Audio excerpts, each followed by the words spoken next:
రంగు రప్ప రప్ప అంటుంది వైసీపీ, చీకట్ల వ్యవహారం చేయమంటున్నాడు పేర్ని. ప్రెస్టేషన్, విపరీతమైన ప్రెస్టేషన్ లో వైసీపీ లీడర్లు ఏటి మాట్లాడుతున్నారో ఏటి చేస్తున్నారో వాళ్ళకే అర్థం కావటం లేదు. బయటకు వచ్చినప్పుడు ఇంకా ఇంట్లో దాచుకున్న జే బ్రాండ్ లిక్కర్ ఓ 2 పెగ్గులు వేసొస్తున్నారు ఏటో కానీ వాళ్ళ మాటలతో జగనన్న కోపకో లేరు చేస్తున్నారు.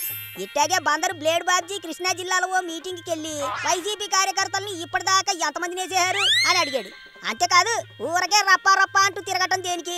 ఏటైనా చేస్తే చీకట్లో సప్పుడు కాకుండా చేసేయాలి, ఆనక మనకి ఏది తెలియనట్టు అయ్యో పాపం అనుకుంటూ పరామర్శలకు వెళ్ళాలి అని కార్యకర్తలకి ఈతోపదేశం చేశాడు. ఇదిగా ఇక్కడే బందరు పకోడి జగనన్న పరువు మూసిలో కలిపాడు. కార్యకర్తల ముందు మన జగనన్న ఎన్నేళ్ల బట్టి చేస్తున్న రాజకీయం ఆధారా బాబు, చీకట్లో చెయ్యాలి, పగలేమో శుద్ధ పూజ మాదిరి ఉండాలి, తల మీద ముద్దులు ఎట్టాలి, చొక్కా నలకుండా తిరగాలి అని చెప్పకనే చెప్పాడు. రేపు వైసీపీ కార్యకర్తలు ఏదైనా ఘనకార్యం చేస్తే మాత్రం అదంతా పేర్ని పకోడి ఖాతాలోనే పడే ఛాన్స్ ఉంది. రెచ్చగొట్టి రచ్చరచ్చ చేయిస్తే పోలీసులు రప్పారప్ప ఎత్తుకెళ్లి కటకటాల్లో ఎడతారు. అంతేకాదు కార్యకర్తల్ని రెచ్చగొట్టేలా మాట్లాడి వాళ్ళను అరాచక శక్తులుగా మార్చే ప్రయత్నం చేశాడు. రెచ్చగొట్టేలా మాట్లాడితే ఏటవుతుంది? సామాజిక ప్రశాంతతను దెబ్బతీసేలా కూసాడు.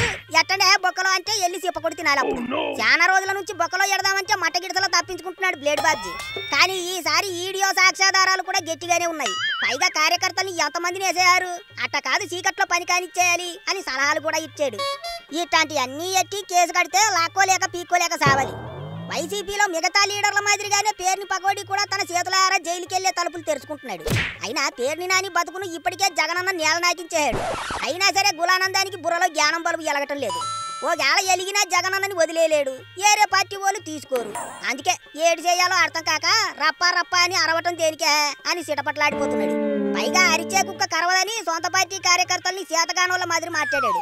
అంటే ఆ మాటకాలు రెచ్చిపోయి ఏదో ఒకటి చేస్తే రావటం అల్లకల్లోలం అయిపోతే అప్పుడు జగనన్న కళ్ళు చల్లబడతాయని ప్లానింగ్ చేశాడు కాబోలు. పేర్ని కృష్ణమూర్తి అనే పెద్ద మనిషి కొడుకుగా రాజకీయాల్లోకి వచ్చి జగనన్నకి బానిసలా మారిపోయాడు పకోడి. జగనన్న చెప్పినట్టు నడుచుకుని రాజకీయ శత్రుత్వాన్ని తన వ్యక్తిగత శత్రుత్వంగా మార్చుకున్నాడు. పవన్ కళ్యాణ్ ఎట్టబడితే అట్ట మాట్లాడి సొంత వర్గంలోనే పరపతి కోల్పోయాడు.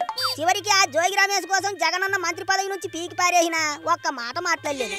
ఇప్పుడు ఆ జోగిరాజా కూటమి పార్టీలు ఎప్పుడెప్పుడు తలుపులు తెరుస్తారా జంపింగ్ చేద్దామా అని చూస్తున్నాడు. ఇట్లాంటి పరిస్థితుల్లో తనని తాను కంట్రోల్ చేసుకోలేక అటు కొడుకుని రాజకీయాల్లో దారిలో ఎట్టలేక బందరు బ్లేడ్ బాబ్జీ గొట్టాల ముందు ఎట్టబడితే అట్ట మాట్లాడి అడ్డంగా బుకింగ్ అయిపోతున్నాడు.